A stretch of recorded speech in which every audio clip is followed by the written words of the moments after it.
इस वीडियो में हम लोग जानेंगे चैप्टर 15 के बारे में, यानी कि फूड रिसोर्सेज में कैसे इम्प्रूवमेंट हो सकता है उसके बारे में इस चैप्टर में हम लोग समझेंगे। हम लोग जानेंगे कि आखिर क्रॉप यील्ड में इम्प्रूवमेंट से क्या क्या चीज़ें हो सकती हैं, हम लोगों को क्या क्या फ़ायदा हो सकता है क्रॉप यील्ड्स में, यानी कि क्रॉप का जो प्रोडक्शन होता है, क्रॉप का जो क्वालिटी होता है उसको कैसे हम लोग इम्प्रूव कर सकें। उसका 3 वेज़ में हम लोग क्लासीफाई करेंगे, जैसे कि पहला क्रॉप वैरायटी का इम्प्रूवमेंट कैसे किया जा सकता है, फिर क्रॉप का प्रोडक्शन इम्प्रूवमेंट कैसे किया जा सकता है, और क्रॉप प्रोटेक्शन मैनेजमेंट कैसे किया जा सकता है। जब क्रॉप वैरायटी इम्प्रूवमेंट पढ़ेंगे तो उसमें ये जानेंगे कि ज़्यादा प्रोडक्शन कैसे हो सकता है, क्वालिटी कैसे बेहतर हो सकती है। फिर जब हम लोग समझेंगे क्रॉप प्रोडक्शन मैनेजमेंट, यानी कि क्रॉप का प्रोडक्शन को कैसे मैनेज किया जाए, तो उसमें पहले समझेंगे कि न्यूट्रिएंट मैनेजमेंट कैसे होगा, यानी कि जो भी खाना हम लोग उपजा रहे हैं, जो प्रोडक्शन कर रहे हैं, उसका न्यूट्रिएंट्स कैसे हम लोग बेहतर कर सकते हैं, मैन्योर्स फर्टिलाइजर्स कैसे यूज़ कर सकते हैं, इरिगेशन यानी कि सिंचाई से कैसे उसको ठीक कर सकते हैं, और क्रॉपिंग पैटर्न को कैसे हम लोग लगा सकते हैं ताकि बेहतर प्रोडक्शन हो सके। जब क्रॉप हो जाएगा, यानी कि क्रॉप यील्ड हो जाएगा, क्रॉप प्रोड्यूस हो जाएगा, तो उसका प्रोटेक्शन कैसे कर सकते हैं हम लोग। फिर एनिमल हस्बेंड्री के बारे में जाना जाएगा, कैटल फार्मिंग क्या होता है, पोल्ट्री फार्मिंग क्या होता है, ठीक है, इन सब चीज़ों के बारे में जानेंगे। फ़िश प्रोडक्शन के बारे में जानेंगे, एग के बारे में जानेंगे। फ़िश प्रोडक्शन में हम लोग मरीन प्रोडक्शन और फिर इनलैंड सी, यानी कि जो नदी वगैरह में, पॉन्ड वगैरह में फ़िश प्रोडक्शन होता है उसके बारे में भी जानेंगे। तो ये काफ़ी अच्छा, इंटरेस्टिंग और बेहतरीन चैप्टर होने वाला है। देखो, हम सबको ये पता है कि इंसानों को, सारे इंसान को जीने के लिए फूड, वाटर, ये सब तो चाहिए ही चाहिए। अब चूंकि इस चैप्टर में हम लोग फूड रिसोर्स के बारे में बात कर रहे हैं, तो हमारा जो डिस्कशन होगा वो फूड पे बेस्ड होगा, ठीक है। तो फूड में हम लोग को प्रोटीन मिलता है, प्रोटीन्स मिलता है, कार्बोहाइड्रेट्स, फैट्स, विटामिन्स, मिनरल्स, ये सारी चीज़ें मिलती हैं, जिसके कारण कि हमारा जो बॉडी है वो ग्रो कर पाता है, हमें सही हेल्थ मिलता है और हम लोग अच्छे से जी पाते हैं, ठीक है। अब न्यूज़पेपर में रेगुलरली आप देख रहे होंगे कि गवर्नमेंट बहुत ज़्यादा कोशिश कर रही है कि हमारा जो क्रॉप प्रोडक्शन है वो बेहतर हो सके, उसका क्वालिटी बेहतर हो सके। बट ऐसा ज़रूरत क्यों है, क्यों हम लोग अपना क्रॉप प्रोडक्शन बेहतर बनाएं, क्यों हम लोग अपना क्रॉप प्रोडक्शन को बढ़ाएं, उसका क्वालिटी बेहतर करें। तो देखिए, इंडिया जो है वो काफ़ी पॉपुलस कंट्री है, यहाँ पे बहुत ज़्यादा पॉपुलेशन है, बहुत सारे लोग रहते हैं। लगभग आप समझ के चलो कि दुनिया भर का लगभग 15% लोग सिर्फ इंडिया में रहता है। अब इतने लोगों को अगर खाना देना है तो हम लोगों को प्रोडक्शन जो है, क्रॉप प्रोडक्शन वो बढ़ाना पड़ेगा। क्यों? क्योंकि जो फार्मिंग एरिया है, यानी कि मान के चलो कि अगर पहले इतना बड़ा हमारा इंडिया था, ठीक है, इसमें मान लेते हैं कि पहले आई थिंक ना 1800 में मान लेते हैं, ठीक है, 1800 में क्या हुआ कि हमारा जो क्रॉप एरिया था, यानी कि इतना बड़ा हमारा क्रॉप, ये इंडिया है, इतना बड़ा क्रॉप एरिया था 1800 में, ये क्रॉप एरिया था, ठीक है। अब ये क्रॉप एरिया 2023 में, आज की डेट में, ये कम होकर के इतना हो गया है। क्यों? क्योंकि ये बस हो गया है, क्यों? क्योंकि इस एरिया में पूरा में, क्योंकि पॉपुलेशन बढ़ गया, ठीक है, लोग बढ़ गए, तो इस एरिया में पूरा घर बन गया और भी अलग अलग चीज़ें बन गई। तो हमारा जो फार्मिंग एरिया है वो घटते जा रहा है, इसलिए हम लोगों को प्रोडक्शन अपना बढ़ाना पड़ेगा। कैसे बढ़ाना पड़ेगा? तो टेक्निकल यूजेस करके, है ना। हम लोग एरिया तो नहीं बढ़ा सकते हैं, बट हम लोग टेक्नोलॉजी में इम्प्रूवमेंट करके प्रोडक्शन को बढ़ा सकते हैं, ठीक है। आपने मिल्क रिवॉल्यूशन के बारे में सुना ही होगा। तो मिल्क रिवॉल्यूशन में क्या हुआ कि जो गाय का संख्या था वो काफ़ी ज़्यादा नहीं बढ़ा, बल्कि मिल्क का प्रोडक्शन बढ़ गया। कैसे बढ़ गया? क्योंकि हम लोगों ने क्या किया कि गाय का जो क्षमता होता है दूध देने का, उसको हम लोगों ने बढ़ाने का प्रयास किया, है ना। बेहतर मैनेजमेंट किया, दूध जो है कहीं कहीं गिर जाता था या फेंका जाता था, तो उसको हम लोग अच्छी तरीके से मैनेज कर सके ताकि जो दूध का, जो मिल्क का प्रोडक्शन है वो बढ़ सके।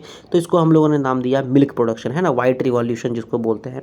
तो इसी प्रकार से हम लोग इस चैप्टर में जानेंगे कि फूड को कैसे बढ़ा सकते हैं, फूड का जो प्रोडक्शन है उसको कैसे बढ़ा सकते हैं, उसका क्वालिटी में कैसे बेहतर कर सकते हैं, और उसका जब प्रोडक्शन हो जाएगा तो उसको मैनेज कैसे कर सकते हैं। क्योंकि देखो, सिर्फ फूड प्रोडक्शन बढ़ाने से नहीं होगा। मान लो आपने बहुत सारा प्रोडक्शन कर दिया फूड का, अब मान लो कि वो वेयर हाउस जहाँ पर उसको रखा हुआ है उसमें चूहा लग गया सारा, या फिर पानी पड़ गया, तो क्या होगा? पूरा जो फूड है वो ख़राब हो जाएगा, है ना। तो कोई काम का नहीं रहेगा फूड। तो इसलिए फूड प्रोडक्शन करना है, साथ ही साथ उसका जो क्वालिटी है फूड का वो भी बेहतर करना होगा। साथ ही साथ उसको जो हम लोग रखते हैं जहाँ पर वेयर हाउस में, या जो उसको प्रोटेक्शन करने का जो ये तरीका है उसको बेहतर करना पड़ेगा, ठीक है। तो अब हम लोग समझते हैं कि क्रॉप यील्ड में कैसे इम्प्रूवमेंट कर सकते हैं। देखो हमें बहुत अलग अलग टाइप का खाना खाना पड़ता है, क्रॉप्स खाना पड़ता है, ताकि हम लोग अलग अलग न्यूट्रिएंट्स उससे ले सकें। एग्जांपल के तौर पे वीट, राइस, मेज, मिलेट्स, सोरगम, ये सब खाएंगे तो हमको मिलेगा कार्बोहाइड्रेट। ठीक है। पल्सेस जैसे कि ग्राम यानी कि चना, मटर, उड़द, ये सब का पल्स खाएंगे तो हमको मिलेगा protein. Oil seed, soybean, groundnut, sesame, ये सब खाएंगे तो हमको मिलेगा फैट्स। वेजिटेबल्स खाएंगे तो हमको मिलेगा कार्बोहाइड्रेट, प्रोटीन और फैट्स। तो इसलिए देखो, आप जब खाना खाते हो तो सिर्फ चावल ही नहीं खाते हो, बल्कि साथ में दाल भी खाते हो, उसके साथ में सब्जी भी खाते हो, ताकि आपको प्रोटीन भी मिल सके, फैट्स भी मिल सके, कार्बोहाइड्रेट्स भी मिल सके। ठीक है। तो इस तरह से हम लोग क्या करते हैं, अलग अलग चीज़ों को साथ में मिलके खाते हैं, मिला के खाते हैं। अब वेजिटेबल्स में आपको स्पाइसेस मिलता है, फ्रूट्स भी खाते हो आप, है ना, मैंगो खाते हो, अभी तो खैर मैंगो का सीजन चल रहा है तो मैंगो खाते हो, एप्पल्स खाते हो, तो इन सब चीज़ों से भी अलग अलग चीज़ें मिलती हैं। जैसे कि आप समझो फिश से मिलता है हमें कॉड लिवर ऑयल। ठीक है। तो इस तरह से विटामिन्स, मिनरल्स हम लोग को अलग अलग चीज़ों से मिलती है। ठीक है।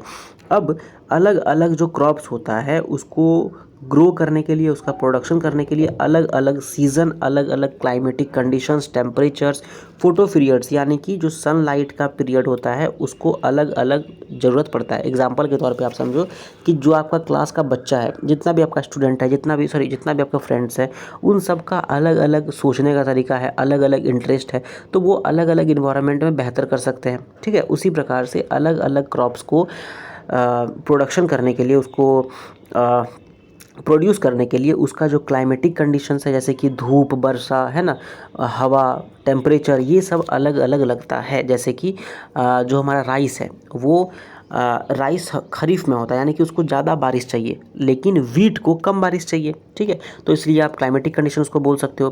फिर फोटो पीरियड, यानी कि जो सनलाइट का ड्यूरेशन होता है। ठीक है। तो जैसे कि जो हमारा वीट है उसको कम सनलाइट चाहिए, वहीं हमारा राइस को काफ़ी सनलाइट चाहिए। जैसे कुछ कुछ क्रॉप्स जो होते हैं वो रेनी सीजन में होते हैं। रेनी सीजन में जो क्रॉप्स होते हैं, रेनी सीजन यानी कि जुलाई वाला एरिया, जून जुलाई वाला एरिया वाला टाइम। तो रेनी सीजन में जो क्रॉप्स होगा, यानी कि रेनी सीजन्स में जो क्रॉप को बोया जाएगा, ज़मीन के अंदर गाड़ा जाएगा, उसको बोलते हैं हम लोग खरीफ सीज़न।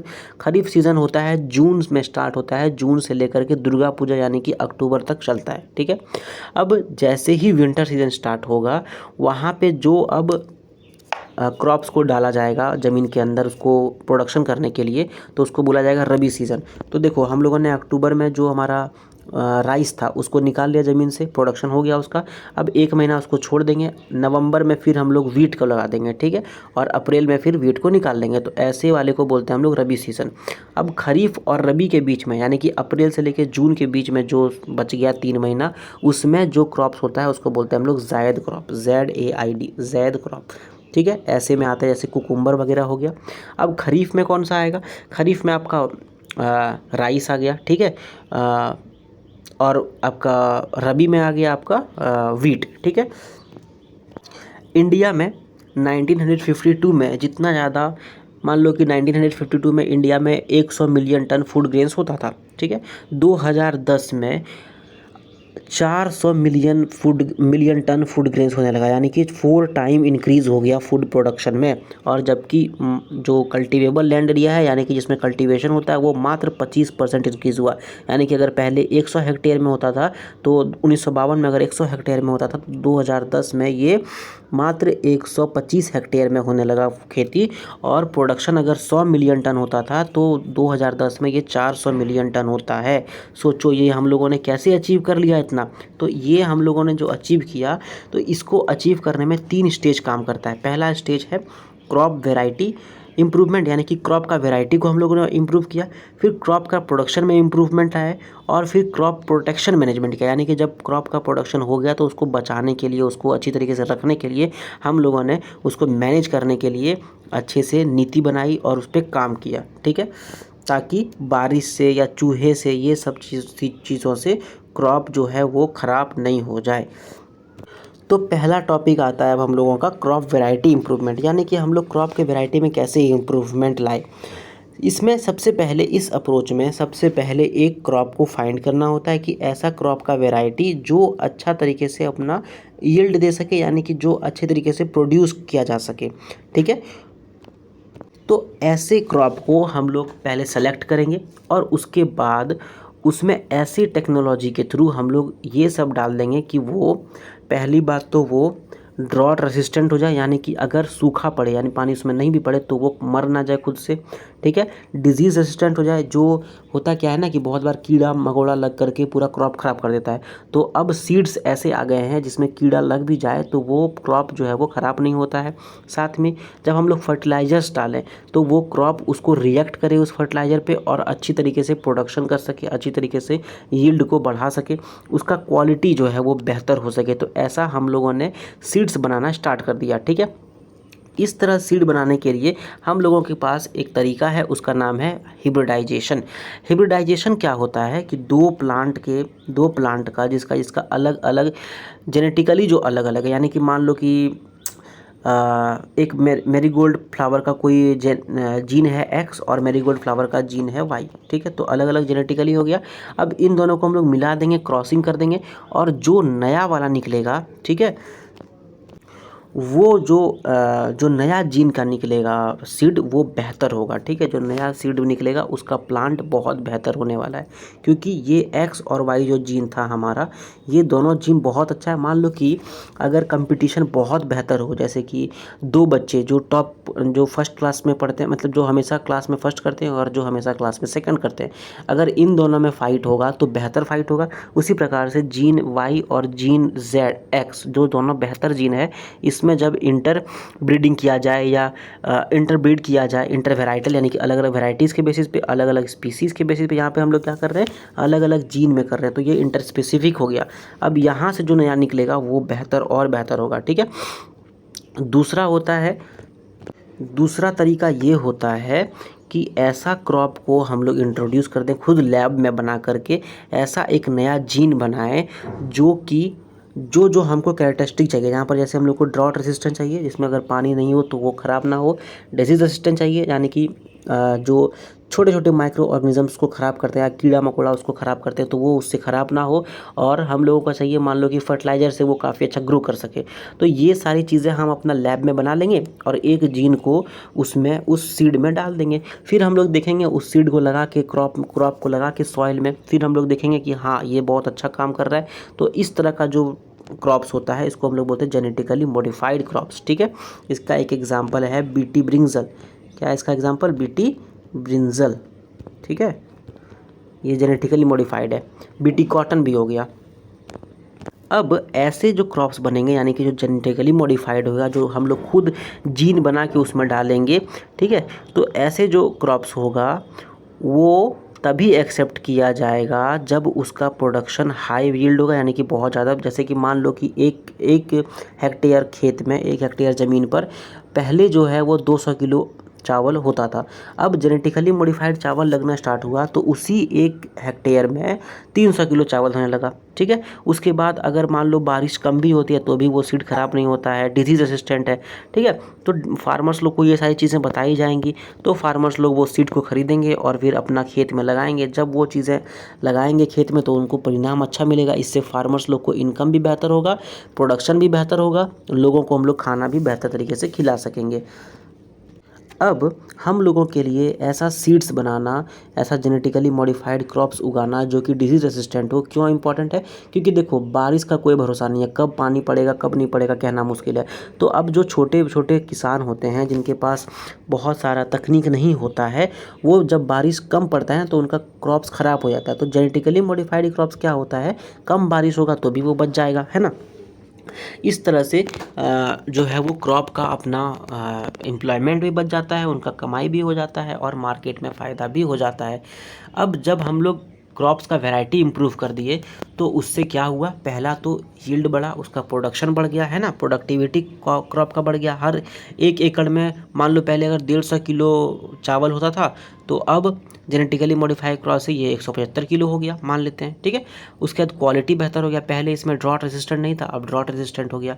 जैसे कि वीट में न्यूट्रिएंट्स ज़्यादा हो गया, ठीक है। Biotic and abiotic resistant, biotic में क्या हो गया, जैसे कि डिजीज़ आता था पहले, माइक्रो ऑर्गेनिज्म या किसी भी तरह इंसेक्ट वगैरह डिजीज़ के कारण क्रॉप्स ख़राब होता था, बट अब वो नहीं होता है। एबायोटिक जैसे कि बारिश नहीं हुआ तो उससे क्रॉप्स ख़राब होता, तो अब नहीं होता था, ठीक है। मैच्योरिटी ड्यूरेशन में भी अब क्या होने लगा कि पहले मान लो कि 120 दिन में क्रॉप्स जो है वो बन के तैयार होता था और उसको फिर हम लोग हार्वेस्ट करते थे। लेकिन चूंकि हम लोगों ने जेनेटिकली मॉडिफाइड क्रॉप्स डालना स्टार्ट कर दिया तो उसका मैच्योरिटी पीरियड 90 दिन हो गया। तो 1 महीना जो है वो फील्ड खाली है, 1 महीना में कुछ और क्रॉप्स लगाया जा सकता है, ठीक है। इस प्रकार से वाइडर एडेप्टेबिलिटी, यानी कि ज़्यादा लोग इसका इस्तेमाल करेंगे तो ज़्यादा अच्छी तरीके से ये इसको हम लोग इस्तेमाल भी कर सकते हैं, ठीक है। और एग्रोनॉमिक हो जाएगा, यानी कि एग्रीकल्चर से इकोनॉमिक्स भी बनेगा, जैसे कि जो फार्मर्स हैं उनको एक तरह से पैसे कमाने में भी मदद मिलेंगी। अब हम लोग समझते हैं crop production management. Crop production बढ़ा लिए अब हम लोग जानते हैं कि क्रॉप प्रोडक्शन को मैनेज कैसे करेंगे, यानी कि क्रॉप को प्रोड्यूस करने में कैसे मैनेजमेंट किया जाएगा। तो इसको हम लोग 3 चीज़ों पे बांटेंगे। पहला न्यूट्रिएंट मैनेजमेंट, कि क्रॉप्स में न्यूट्रिएंट ज़्यादा से ज़्यादा हो, या क्रॉप में जो न्यूट्रिएंट दिया जाएगा वो कैसे मैनेज किया जा सके। फिर हम लोग समझेंगे कि इरिगेशन, यानी कि सिंचाई कैसे किया जाएगा, और क्रॉपिंग पैटर्न पे कैसे ध्यान दिया जाए ताकि क्रॉप जो है वो प्रोडक्शन उसका हम लोग मैनेज कर सकें, ठीक है। तो पहला है न्यूट्रिएंट मैनेजमेंट। न्यूट्रिएंट जैसे हम लोगों ने स्टार्टिंग ऑफ चैप्टर में ही बात किया कि अलग अलग चीज़ें क्रॉप्स में मिलती हैं हम लोगों को खाने के लिए, उसी प्रकार क्रॉप को भी ग्रोथ करने के लिए, उसको बड़ा होने के लिए अलग अलग चीज़ें चाहिए। जैसे कि सबसे पहला इंपॉर्टेंट है एयर, वाटर और सॉइल, ठीक है, प्लांट के लिए, यानी कि जो क्रॉप में प्लांट होगा। जैसे कि देखो, अगर वीट है तो वीट का भी तो प्लांट होगा, तो वीट का प्लांट के लिए एयर चाहिए, वाटर चाहिए, सॉइल चाहिए, ठीक है। एयर, वाटर और सॉइल से बहुत सारा न्यूट्रिएंट्स है जो इन प्लांट्स में जाता है। जैसे कि हवा से कार्बन ऑक्सीजन हाइड्रोजन जाता है, वाटर से हाइड्रोजन जाता है, सॉइल से नाइट्रोजन वगैरह अलग अलग चीज़ें जाती है। तो ये सब चीज़ें प्लांट को अच्छा खासा अमाउंट में चाहिए, है ना। अब जो न्यूट्रिएंट्स प्लांट्स को ज़्यादा क्वांटिटी में चाहिए उसको बोलेंगे मैक्रो न्यूट्रिएंट। मैक्रो यानी कि ज़्यादा, बड़ा, ठीक है, ज़्यादा अमाउंट में चाहिए। जैसे कि ऑक्सीजन हो गया, कार्बन डाइऑक्साइड हो गया, नाइट्रोजन हो गया, ये सब हो गया मैक्रो न्यूट्रिएंट्स। और जो कम अमाउंट में चाहिए जैसे कि पोटेशियम, मैग्नीशियम, ये सब हो गया माइक्रो न्यूट्रिएंट्स, ठीक है। देखो, जैसे कि एयर से कार्बन ऑक्सीजन जाता है, वाटर से हाइड्रोजन ऑक्सीजन जाता है, सॉइल से मैक्रोन्यूट्रिएंट में nitrogen, phosphorus, potassium, calcium, magnesium और सल्फर, माइक्रोन्यूट्रिएंट में iron, manganese, boron, zinc, copper, molybdenum, chlorine, ये सब जाता है। अब ये सब न्यूट्रिएंट्स अगर सॉइल को नहीं मिलेगा, अगर प्लांट को नहीं मिलेगा तो प्लांट का ग्रोथ अच्छी तरीके से नहीं हो सकता है, ठीक है। इसलिए फार्मर्स लोग क्या करते हैं, मैन्योर्स और फर्टिलाइजर्स देते हैं प्लांट में, सॉइल में, ताकि प्लांट को जो मैक्रो और माइक्रो न्यूट्रिएंट्स है वो सब अच्छे खासे अमाउंट में मिले और वो लोग अच्छी तरीके से ग्रो कर सके। जैसे ये देखो, एक बच्चा है, ठीक है, आप बच्चे हो, आपकी माँ अच्छे से आपको खाना पीना देती है ना। अब अगर आपकी माँ बोलेगी कि सिर्फ आप चावल खाओ और कुछ मत खाना, तो क्या आपको सारा न्यूट्रिएंट्स मिलेगा? नहीं मिलेगा। उसी प्रकार से प्लांट को भी सारे न्यूट्रिएंट्स चाहिए और सारे न्यूट्रिएंट्स नहीं मिल पाते हैं। इसलिए आप देखो कि जो बच्चे हैं, आप लोग बॉर्नवीटा पीते हो या सेरेलैक पीते हो या कॉम्प्लान पीते हो, तो उसी प्रकार से जो क्रॉप्स है वो मैन्योर्स और फर्टिलाइजर्स यूज़ करता है, ठीक है। मैन्योर्स क्या होता है, तो मैन्योर्स में अलग बहुत सारे ऑर्गेनिक मैटर रहते हैं।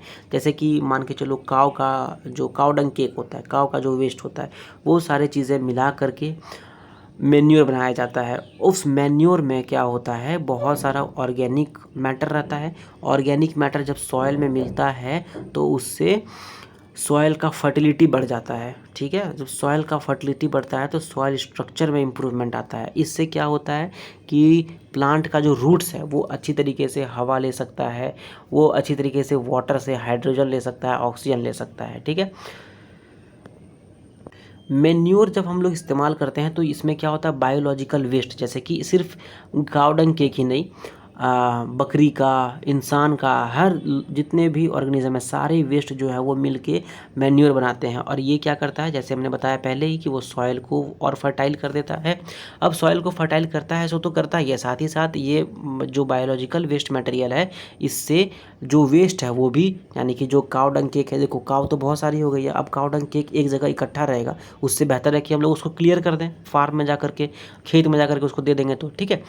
अब मैन्योर 2 तरह का हो सकता है। पहला होता है कंपोस्ट, और वर्मी कंपोस्ट। वर्मी कंपोस्ट और कंपोस्ट क्या होता है? कंपोस्ट यानी कि जो फार्म में वेस्ट है, जैसे कि काऊ डंग केक हो गया, वेजिटेबल वेस्ट हो गया, है ना, रोज़ डेली का जो वेस्ट है, वो सारे चीज़ें मिला करके एक बार में उसको मिला दो अच्छी तरीके से, ठीक है, और उसको डिकम्पोज कर दो किसी भी एक मिट्टी में। उससे क्या होगा, वो उसको बोलते हैं हम लोग कंपोस्टिंग, ठीक है। अब ये कंपोस्टिंग क्या करेगा, सॉयल में जो फर्टिलिटी है वो बढ़ा देगा। सॉयल में फर्टिलिटी बढ़ा देगा तो प्लांट बेहतर तरीके से उसका न्यूट्रिएंट्स ले सकेंगे और अच्छी तरीके से ग्रो कर सकेंगे। अब जब ये कंपोस्ट जो हम लोगों ने गड्ढे में डाला था, इसमें जब अर्थवॉर्म वगैरह अलग अलग माइक्रो ऑर्गेनिजम्स लग जाते हैं और उसका कंपोजिशन तेज कर देते हैं, डिकम्पोजिशन, तो इसको बोलते हैं हम लोग वर्मी कंपोस्ट, ठीक है। दूसरा होता है ग्रीन मैन्योर। ग्रीन मैन्योर क्या होता है? ग्रीन मैन्योर को प्रिपेयर किया जाता है। ग्रीन मैन्योर को प्रिपेयर करने का तरीका है कि जब भी, जैसे मान लो आप चावल का खेती करना चाहते हो, तो चावल आप सॉइल के अंदर डालोगे, उसको रोपोगे जिसको बोलते हैं, ठीक है, उसको शो करोगे, तो उससे पहले क्या होता है कि क्रॉप का सीड को शो करने से पहले कुछ प्लांट जैसे कि सन हेम्प हो गया या गुआर हो गया, उसको लगा दिया जाता है। उसके बाद प्लग किया जाता है, यानी कि उसको कोड़ा जाता है, जिसको बोलते हैं, उसको मिट्टी को फिर निकाला जाता है, ठीक है, प्लगिंग होता है। अब प्लगिंग जब होगा तो ये सन हेम्प या गुआर जो है वो क्या करता है, सॉइल का फर्टिलिटी को बढ़ा देता है, ठीक है, और नाइट्रोजन और फॉस्फोरस उसमें और इनरिच हो जाता है, जिससे कि क्रॉप्स को बहुत मदद मिलती है। अब दूसरा टॉपिक है हमारा फर्टिलाइजर्स। मैन्योर्स के बारे में जान गए, अब फर्टिलाइजर्स के बारे में जानते हैं। तो मैन्योर में क्या था, ये ऑर्गेनिकली हो रहा था। फर्टिलाइजर्स क्या होता है, ये इंडस्ट्रियली बनता है, ठीक है। इसमें 3 चीज़ें मेनली प्लांट को सप्लाई की जाती हैं। पहला है N यानी कि नाइट्रोजन, दूसरा है P यानी कि पोटाशियम, फॉस्फोरस, और तीसरा है K यानी कि पोटाशियम। तो ये 3 मैक्रोन्यूट्रिएंट्स मेनली प्लांट को सप्लाई किया जाता है फर्टिलाइज़र के थ्रू, ठीक है। ये फर्टिलाइज़र जब जाता है तो इससे ये इंश्योर होता है कि प्लांट का जो डेवलपमेंट है वो अच्छी तरीके से हो सके, प्लांट जो है वो बेहतर हेल्दी प्लांट बन सके, जाकि उसका प्रोडक्शन भी अच्छा हो सके, ठीक है। अब फर्टिलाइज़र जो है वो मार्केट में मिलता है, काफ़ी महंगा मिलता है, इसीलिए फार्मिंग का जो कॉस्ट है वो बढ़ जाता है, ठीक है। फर्टिलाइज़र्स ज़्यादा नहीं यूज़ करना चाहिए, क्योंकि अगर फर्टिलाइज़र ज़्यादा यूज़ करोगे तो सॉइल जो है वो ख़राब हो जाएगा, ठीक है। अब फर्टिलाइज़र्स को हम लोगों को एकदम कम यूज़ करना चाहिए और उसी मात्रा में यूज़ करना चाहिए जितना उसका ज़रूरत है, क्योंकि जब ज़्यादा फर्टिलाइज़र्स यूज़ करोगे तो क्या होगा, बारिश होगा, बारिश होने के बाद खेत से जो फर्टिलाइज़र्स है वो पानी के साथ बह के नदी में चला जाएगा। जब नदी में चला जाएगा तो वो फर्टिलाइज़र्स मछलियों के लिए या एक्वेटिक ऑर्गेनिजम्स के लिए बहुत ज़्यादा दिक्कत करेगा, ठीक है। इसलिए हम लोगों को फर्टिलाइज़र्स एक्सेस यूज़ नहीं करना चाहिए, और एक्सेस फर्टिलाइज़र्स क्या करता है, वाटर पॉल्यूशन को बढ़ावा देता है, ठीक है। अब इस मामले से निपटने के लिए, यानी कि फर्टिलाइज़र्स अगर ज़्यादा यूज़ करेंगे तो सॉइल ख़राब हो जाएगा लॉन्ग टर्म में, तो इसको नेगेट करने के लिए, इस मामले को हटाने के लिए एक नया टेक्निक आया है जिसका नाम है ऑर्गेनिक फार्मिंग। ऑर्गेनिक फार्मिंग में क्या होता है, जैसे हम लोगों ने देखा मैन्योर क्या था, वो हम लोग इंसान खुद बना सकते हैं, वो ऑर्गेनिक होता है, वो जो है सो एनवायरनमेंट में हार्म नहीं पहुंचाता है। तो उसी प्रकार ऑर्गेनिक फार्मिंग में हम लोग फर्टिलाइजर्स का यूज़ ही नहीं करते हैं, फर्टिलाइजर्स, केमिकल फर्टिलाइजर्स का इनफैक्ट यूज़ नहीं करते हैं, ना केमिकल्स फर्टिलाइजर का यूज़ करेंगे, ना केमिकल हर्बिसाइड का, ना केमिकल पेस्टिसाइड का, ठीक है। और सारी चीज़ें ऑर्गेनिक होगा, यानी कि ऐसा चीज़ें होंगी जो इन्वायरमेंट को ख़राब ना करे। जैसे क्या क्या यूज़ करेंगे, मैन्योर्स यूज़ करेंगे, जब फर्टिलाइज़र का बात आएगा तो फार्म वेस्ट को यूज़ करेंगे, ठीक है। जब हर्बिसाइड और पेस्टिसाइड का बात आएगा, यानी कि क्रॉप प्रोटेक्शन का बात आएगा, तो नीम के पत्ते का यूज़ करेंगे। नीम के पत्ते से क्या होता है कि खराब माइक्रो ऑर्गेनिजम्स वहाँ उस पेड़ पे, उस पौधे पर नहीं लगती है। तो इस प्रकार से ऑर्गेनिक फार्मिंग होता है, उसमें केमिकल्स का यूज़ नहीं होता है। तो हम लोगों ने जाना प्रोडक्शन में कैसे हम लोग फर्टिलाइजर्स और मैन्योर्स का यूज़ कर सकते हैं। अब समझते हैं इरिगेशन के बारे में। इरिगेशन यानी कि एग्रीकल्चर के बारे में। इरिगेशन यानी कि सिंचाई यानी कि पानी देना खेत में, यानी कि क्रॉपिंग एरिया में पानी देना। तो देखो, भारत में जितना एग्रीकल्चर होता है, जितना भी खेती होता है, उसमें मोस्टली जो है वो रेनफेड है, यानी कि बारिश पे जो किसान हैं वो बारिश पे निर्भर करते हैं कि कब बारिश आएगा और कब वो क्रॉप में पानी पड़ेगा, और जब क्रॉप में पानी पड़ेगा तो फिर वो क्रॉप अच्छा होगा। लेकिन मान लो कि बारिश आया ही नहीं, या फिर लेट से आया, जब क्रॉप को पानी चाहिए था तब क्रॉप नहीं हुआ, ठीक है। जब क्रॉप को पानी चाहिए था तब पानी नहीं आया, तो इससे क्या होगा, क्रॉप ख़राब हो जाएगा। ठीक है, तो इसलिए ये ज़रूरी है कि हम लोग इंश्योर करें कि ये तय करें कि पानी कहाँ पे है और क्रॉप को कब वो पानी चाहिए, ताकि हम लोग एग्जैक्ट उसी टाइम पे पानी उसको दे सकें। तो इसलिए बहुत सारा ऐसा चीज़ें हैं जो हम लोगों को करना चाहिए, ताकि हम लोग पानी का इंतज़ाम कर सकें और जब भी क्रॉप को वो पानी की ज़रूरत पड़े तो हम लोग क्रॉप में वो पानी डाल सकें। ठीक है, जैसे कि पहला है वेल्स। हम लोग कुआं रख सकते हैं, अपने पास कुआं खोद सकते हैं किसी भी जगह पर, जहाँ से कि उस कुएं से हम लोग पानी निकाल के क्रॉप को उस टाइम पे पानी देंगे जब वो पानी का उसको ज़रूरत होगा। अब दो तरह का कुआं होता है, पहला होता है डग वेल, यानी कि खुद से अगर हम लोग जो इंसान खुद से मिट्टी खोद खोद के निकाल के कुआं बनाता है, या दूसरा होता है ट्यूब वेल, यानी कि जो चापाकल जिसको बोलते हैं हिंदी में। तो ट्यूब नीचे होता है, ग्राउंड वाटर से वो फिर पानी निकाला जाता है और मोटर के थ्रू, इलेक्ट्रिक मोटर के थ्रू, पंपिंग मोटर के थ्रू, और जब पानी चाहिए क्रॉप को तब हम लोग पानी दे देंगे। तो पहला हो गया वेल। दूसरा हो गया कैनाल्स, यानी कि एक तरह का नाला होता है। ठीक है, उसको नाली भी बोलते हैं। अब कोई डैम है, मान लो कि बहुत बड़ा डैम है, वहाँ से नाला निकाला गया कुछ 15-20 किलोमीटर दूर तक, और पानी जब डैम से पानी छोड़ा गया, क्योंकि डैम में बहुत सारा पानी होता है, तो उस नाले से होते हुए अलग अलग फील्ड में वो पानी चला जाएगा। तो ये जो कैनाल है ये भी हम लोग ऑन टाइम यूज़ कर सकते हैं, जब भी क्रॉप को पानी का ज़रूरत हो। इसमें बारिश, मान लो कि साल में बारिश तब हुआ जब क्रॉप को ज़रूरत नहीं था, तो सारा बारिश का पानी चला गया डैम में स्टोर है बारिश का पानी। अब जब क्रॉप को ज़रूरत है तो डैम से पानी आएगा कैनाल के थ्रू, और वो अलग अलग ब्रांचेस के होते हुए अलग अलग फील्ड में चला जाएगा। दूसरा होता है रिवर लिफ्ट सिस्टम। इसमें क्या है कि बारिश हुआ, रिवर में तो बारिश पानी चलते रहता, फ्लो करते रहता है। ठीक है, अब मान लो कि कोई ऐसा एरिया है जहाँ पर कि पानी सही से नहीं आ रहा है, तो इसमें क्या करेंगे, जो रिवर है, जो रिवर का एरिया है, उसमें हम लोग पानी वहाँ से, यानी कि जिस एरिया में रिवर का पानी जा रहा है उस एरिया से पानी हम लोग निकाल के, और जिस भी खेत में क्रॉप को ज़रूरत है पानी का, वहाँ पे हम लोग दे सकते हैं।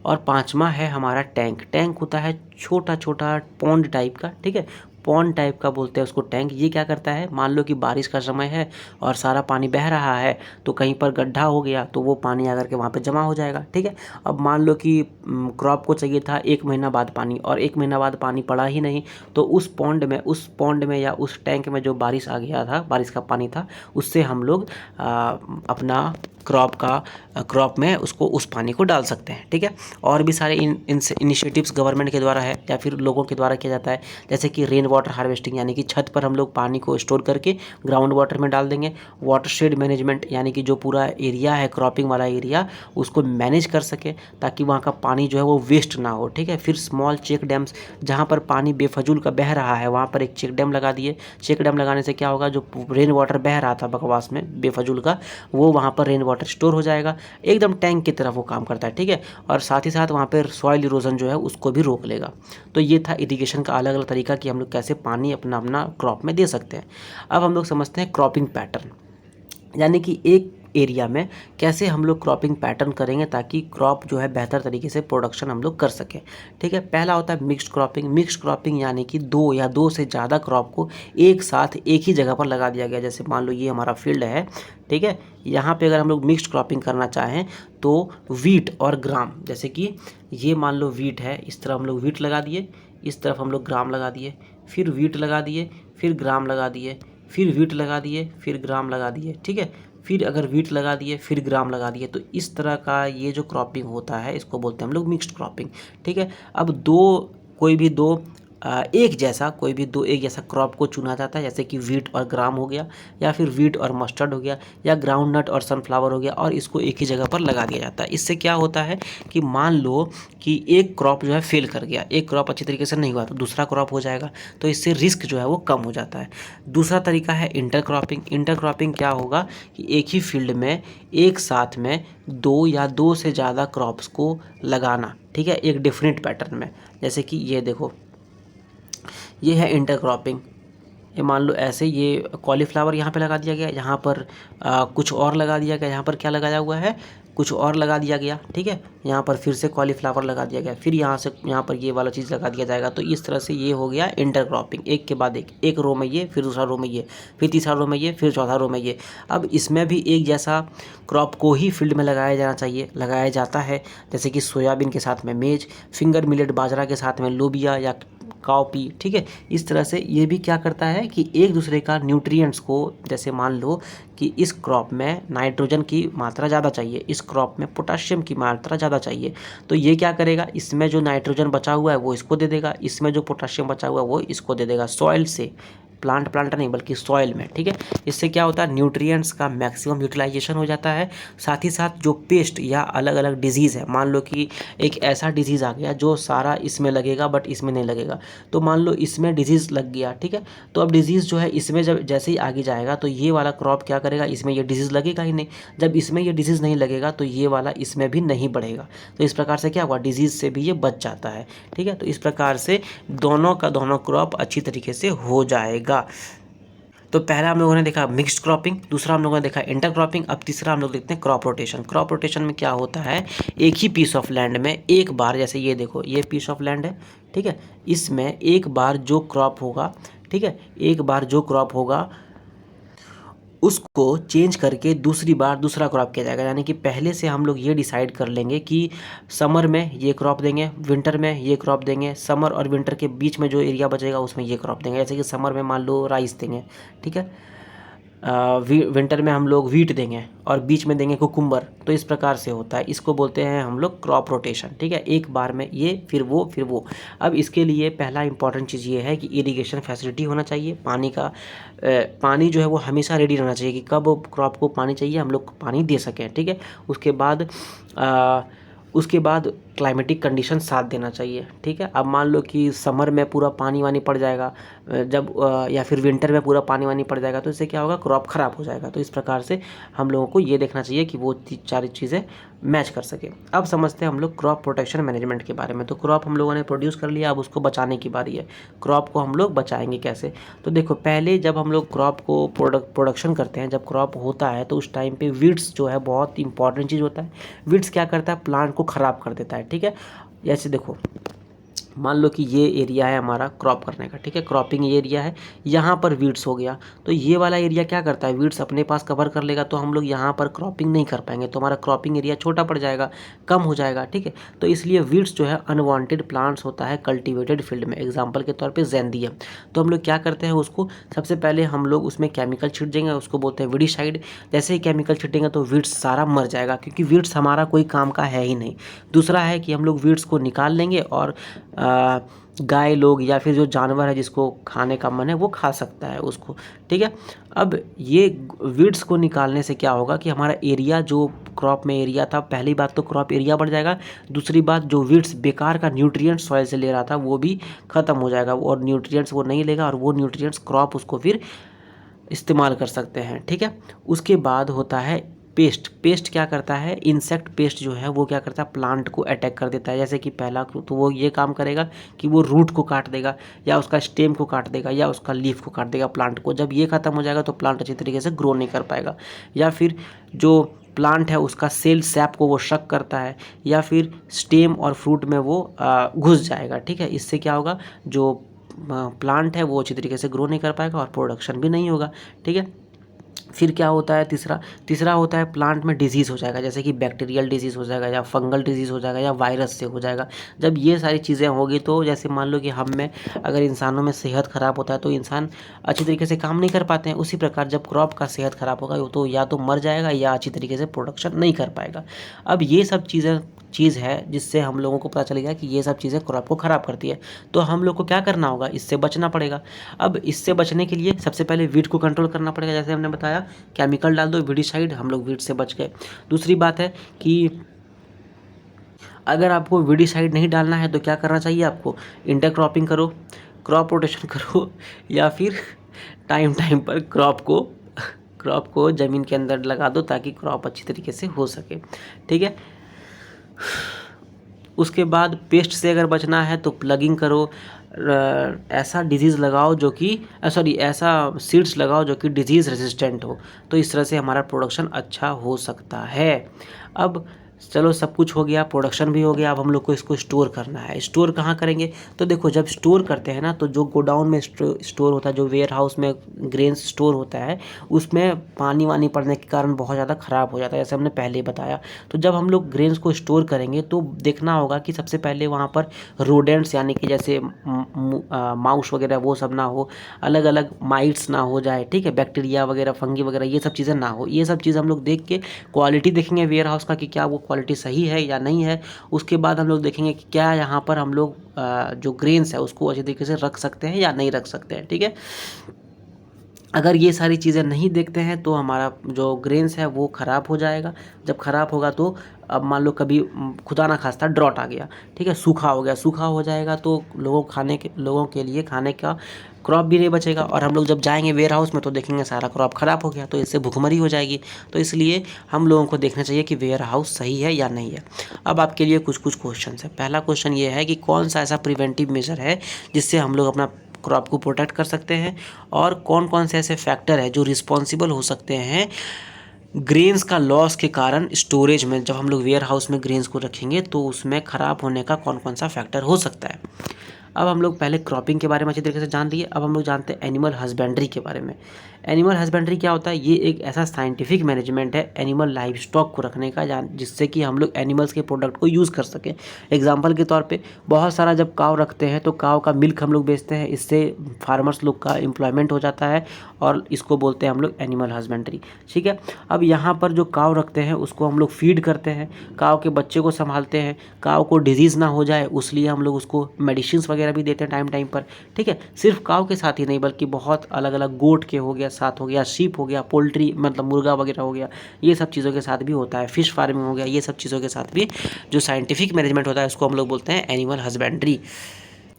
अब क्या हो रहा है, इंडियंस में मीट का डिमांड, एग का डिमांड, मिल्क का डिमांड बढ़ते जा रहा है, ठीक है। तो इसलिए हम लोगों को अपना एनिमल हस्बेंड्री भी बेहतर करने की ज़रूरत है। तो हम लोग एक एक करके जानते हैं एनिमल हस्बेंड्री में क्या क्या चीज़ें आती हैं। पहला है कैटल फार्मिंग। कैटल यानी कि काव हो गया, बफेलो हो गया, है ना, बुल हो गया, ये सारी चीज़ें कैटल में आ गया। कैटल का काम दो जगह आता है, पहला है मिल्क प्रोडक्शन में, दूसरा आता है drought labour for agriculture work. जैसे कि सॉइल का अगर टिलिंग करना है तो हम लोग बुल को लगा देंगे, इरिगेशन करना है तो हम लोग बुल को लगा सकते हैं काम में, कार्टिंग करना है तो हम लोग बुल को लगा सकते हैं काम में।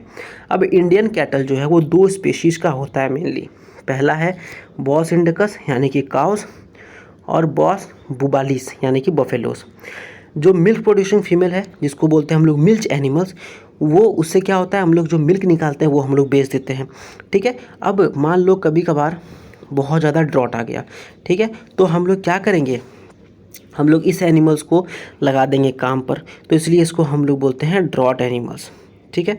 अब जो मिल्क प्रोडक्शन होता है काव का, वो कुछ एक्सटेंट तक इस बात पे डिपेंड करता है कि काव का लैक्टेशन पीरियड कितना है, यानी कि वो कितने दिनों तक दूध दे सकती है, साथ ही साथ वो काव कितना प्रोडक्शन कर सकती है दूध का, ठीक है। अब कोई काव का अगर बच्चा हुआ यानी कि काफ हुआ तो उसके बाद उनका प्रोडक्शन मेनली बढ़ जाता है, तो वो कितना बढ़ सकता है, ठीक है।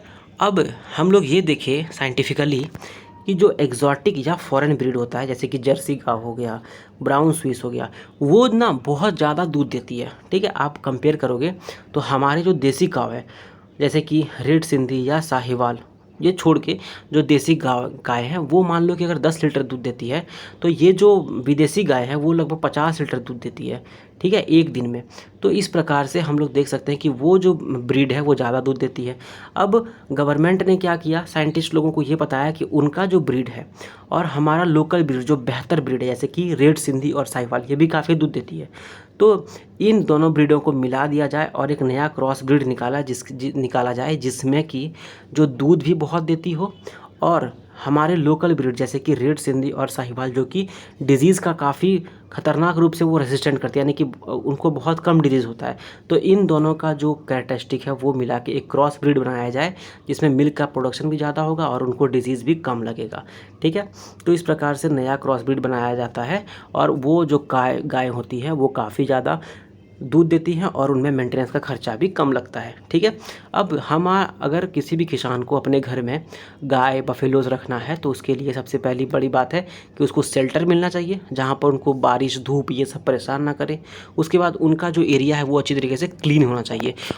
एनिमल्स का हेल्थ रेगुलर चेकअप होना चाहिए। ठीक है, ताकि उनका जो दूध है वो बेहतर अच्छे तरीके से यूज़ हो सके, उसका जितना मैक्सिमम कैपेसिटी है वो उसका दूध हम लोग निकाल सकें। ठीक है, अब दूध निकालने के लिए फीडिंग भी इम्पॉर्टेंट है, तो खाना भी उनको बहुत अच्छा मिलना चाहिए।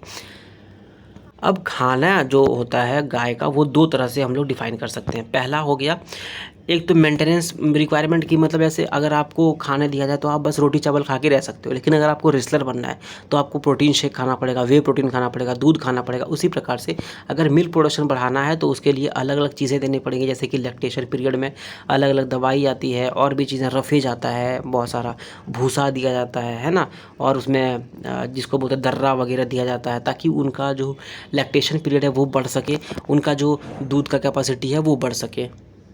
अब कैटल को भी बैलेंस्ड खाना मिलना चाहिए, जैसे कभी कभार घास भी मिलना चाहिए, कभी कभार जो हमारा राइस का जो स्ट्रॉ होता है वो भी मिलना चाहिए। ठीक है, ये सब चीज़ें मिलेंगी तो उनको भी न्यूट्रिशन मिलेगा और उनका प्रोडक्शन भी बेहतर हो सकेगा, मिल्क भी वो बेहतर निकाल सकेगी।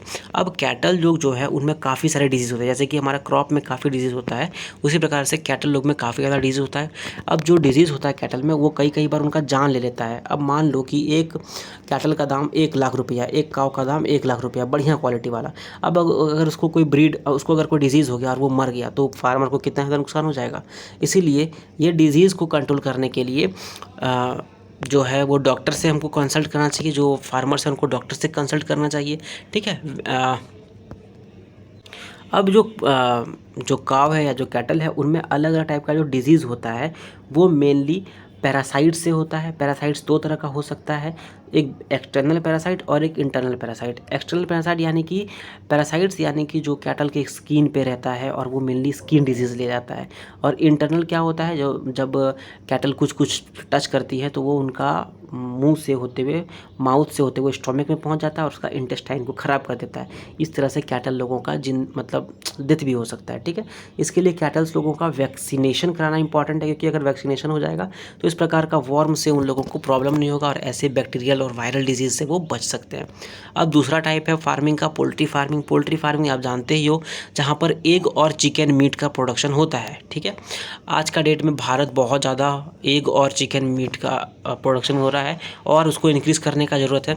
अब क्या किया जा रहा है ना कि क्रॉस ब्रीडिंग प्रोग्राम स्टार्ट किया गया है इंडियन और फॉरेन जो ब्रीड होता है उसमें, ताकि उससे हम लोग कुछ नए डिज़ायरेबल ट्रेड्स निकाल सकें, जैसे कि कितना चिक्स होगा एक हैन से, कितना चिक्स होगा, कैसे कितना बेहतर चिक हो सकता है। ठीक है, फिर कमर्शियल चिक प्रोडक्शन के लिए ड्रॉप ब्रॉयलर पेरेंट मिलना चाहिए। उसके बाद ऐसा हैन लाओ जो कि समर में अडेप्ट कर सके और हाई टेम्परेचर में भी वो अडेप्ट कर सके, क्योंकि जो चिकन है वो बहुत ज़्यादा हाई टेम्परेचर में नहीं रह सकता है। उनका मेंटेनेंस बहुत कम हो ताकि फार्मर्स को ज़्यादा पैसा आमदनी हो सके और लोगों को चिकन का रेट भी कम हो जाए। ठीक है, उसके बाद एक चिकन जो है वो जितना ज़्यादा एग दे वो उतना बेहतर हो सके। ठीक है, तो ऐसा चिकन हम लोग क्रॉस ब्रीडिंग के थ्रू बनाना चाहते हैं जो कि कम खाना खाए और वो एग भी अच्छी तरीके से दे सके। ठीक है, अब हम लोग समझते हैं एग और ब्रॉयलर प्रोडक्शन क्या होता है। ब्रॉयलर चिकन वो होता है जो कि मीट पर्पस के लिए मार्केट में भेजा जाए। ठीक है, अब इसके लिए ब्रॉयलर चिकन को बनाने के लिए विटामिन रिच सप्लीमेंट्री फीड दिया जाता है, ताकि वो जो चिकन है वो अच्छी तरीके से खा पी के मोटा हो जाए और उसका मीट जो ज़्यादा निकले। ठीक है, उसके बाद केयर किया जाता है ताकि वो मर ना जाए, क्योंकि अगर मर गया तो फार्मर को नुकसान है।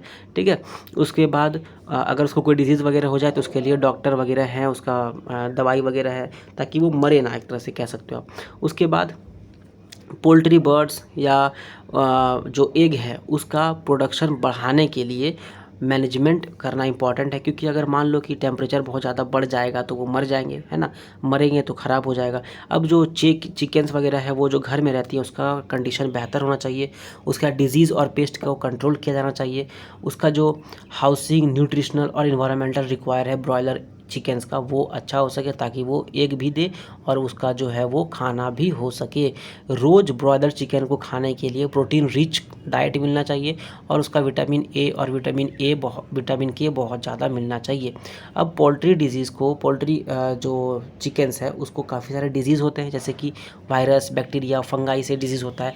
तो इसके लिए ज़रूरी है कि उसका वैक्सीनेशन होना चाहिए और डॉक्टर को हमेशा कंसल्ट करके रखना चाहिए। अब समझते हैं तीसरा प्रोडक्शन के बारे में, वो है फ़िश प्रोडक्शन। जानते ही हो फ़िश बहुत ज़्यादा चीप सोर्स है एनिमल प्रोटीन का, ताकि हम लोग उसको खाएं और प्रोटीन बहुत सारा मिले। चीप फ़िश जो है वो बहुत इंपॉर्टेंट डाइट है और फ़िश का डिमांड भी बहुत ज़्यादा है, ठीक है।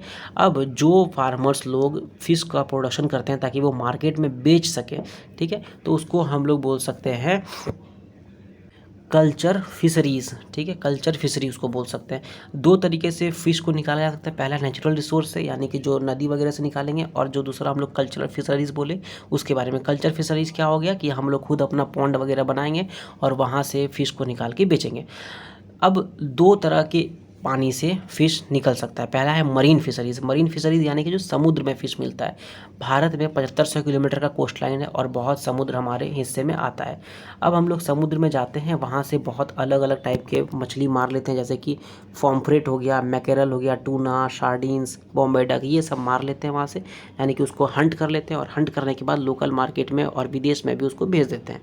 कोई कोई मरीन फ़िश का बहुत ज़्यादा इकोनॉमिक वैल्यू है, ठीक है, और उसको सी वाटर में हम लोग उसका फार्मिंग भी करते हैं ताकि उसको ज़्यादा प्रोडक्शन करके उसको बेच सकें। एग्जांपल के तौर पे ओयस्टर को पर्ल्स के लिए भी फार्म किया जाता है, ताकि उसको पर्ल्स बना के जो लेडीज़ लोग पहनती हैं वो भी उसका एक तरह से यूजेज है, ठीक है। लेकिन देखो मरीन फ़िश स्टॉक जो है, जो समुद्र में फ़िश है, उसको हम लोग बहुत तेज़ी से मारे जा रहे हैं, उसको हंट किए जा रहे हैं, और जो फ़िश स्टॉक है मरीन में यानी कि समुद्र में, वो कमते जा रहा है। तो इसलिए हम लोगों को इम्पॉर्टेंट है कि मेरीकल्चर पे ध्यान दें। मेरीकल्चर यानी कि कल्चर फिशरीज़। अब कल्चर फिशरीज़ कहाँ होगा? इनलैंड में होगा, ठीक है। इनलैंड यानी कि जो समुद्र में नहीं पाया जाता है फ़िश, वो इनलैंड फिशरीज़ में पाया जाएगा। इनलैंड फिशरीज़ में क्या क्या आता है? तो कैनाल से, नाले से, जो हम लोग डैम वाले एरिया में आता है, पॉन्ड से, रिजर्वायर से जैसे कि डैम हो गया, और रिवर से, ठीक है। ब्रैकिश वाटर रिसोर्स भी आता है। ब्रैकिश वाटर वो होता है जो कि समुद्र के पास में होता है नॉर्मल, या फिर आप समझो कि समुद्र से कटा हुआ बट वो फ्रेश वाटर है, ठीक है, उसको आप ब्रैकिश वाटर समझ सकते हो। या फिर आप ये कहो कि सी वाटर और फ्रेश वाटर जहाँ पर मिलता है बट वो फ्रेश वाटर है, ठीक है, जैसे कि स्टेचुरीज हो गया, लगून्स हो गया, ये सब जो है फ़िश रिजर्वायर का बहुत अच्छा एरिया है, यहाँ पर काफ़ी सारे फिशेस मिलते हैं और यहाँ पर जो है वो फ़िश को मारा जाता है। कई बार क्या होता है फ़िश कल्चर में, जैसे कि जो फार्मर्स है वो फ़िश को बड़े बड़े एरियाज़ में, जैसे रिजर्वायर हो गया या पॉन्ड हो गया, वहाँ पर डाल देते हैं और वो फ़िश जो है वो मल्टीप्लाई होना स्टार्ट हो जाता है। या फिर पैडी फील्ड में, ठीक है, जहाँ पर देखो राइस का पैडी जब खेती होता है तो वहाँ पर खेत में पूरा पानी रहता है, लगभग 1 फीट के आसपास, ठीक है, तो उसमें फ़िश छोड़ दिया जाता है। फ़िश जो है वो वहाँ पर रिप्लिकेट होते हैं, उसका मल्टीप्लिकेशन होता है, बहुत सारा बढ़ जाता है, और उसके बाद जो है सो फ़िश वहाँ से मारा जाता है और उसको फिर मार्केट में बेचा जाता है। कई बार यहाँ पर जो फ़िश होता है उसका एग्जांपल हो गया, कई बार क्या होता है ना कि बड़े बड़े पॉन्ड में जो है वो फ़िश होता है, जैसे कि कतला हो गया, रोहू हो गया, ये सब क्या होता है ना कि ये पॉन्ड के मिडिल जोन में पाया जाता है। फिर मृगल्स और कॉमन कार्प्स जो है ये पॉन्ड के, जैसे ये पॉन्ड है यहाँ के ऊपर, यहाँ पर मिडिल में जो है रोहू कतला हो गया, ऊपर में कतला हो गया, रोहू मिडिल में हो गया, और नीचे में मृगल्स और कॉमन कार्प्स हो गया। यहाँ पर समझो आप 4 तरह का अलग अलग वैरायटी ऑफ फिश हो गया। अब ये सबको मारा जाएगा और मार्केट में बेचा जाएगा। अब एक प्रॉब्लम है इस कंपोजिट फिशिंग कल्चर में, ये क्या है कि मैक्सिमम जो फ़िश होते हैं वो मॉनसून में ही ब्रीड करते हैं।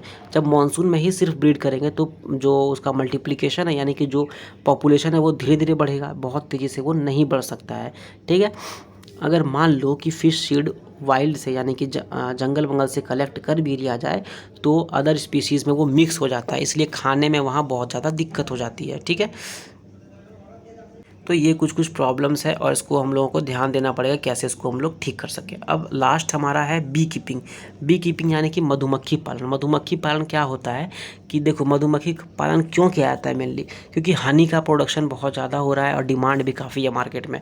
चूँकि बी कीपिंग बहुत कम इन्वेस्टमेंट में हो जाता है, फार्मर्स लोग उसको एडिशनल इनकम के तौर पर रखते हैं, ठीक है। इसमें क्या होता है कि फार्मर्स लोग बी हाइव बनाते हैं। बी हाइव में जो बी है वो आकर के रहता है और वो फिर हनी का प्रोडक्शन करता है।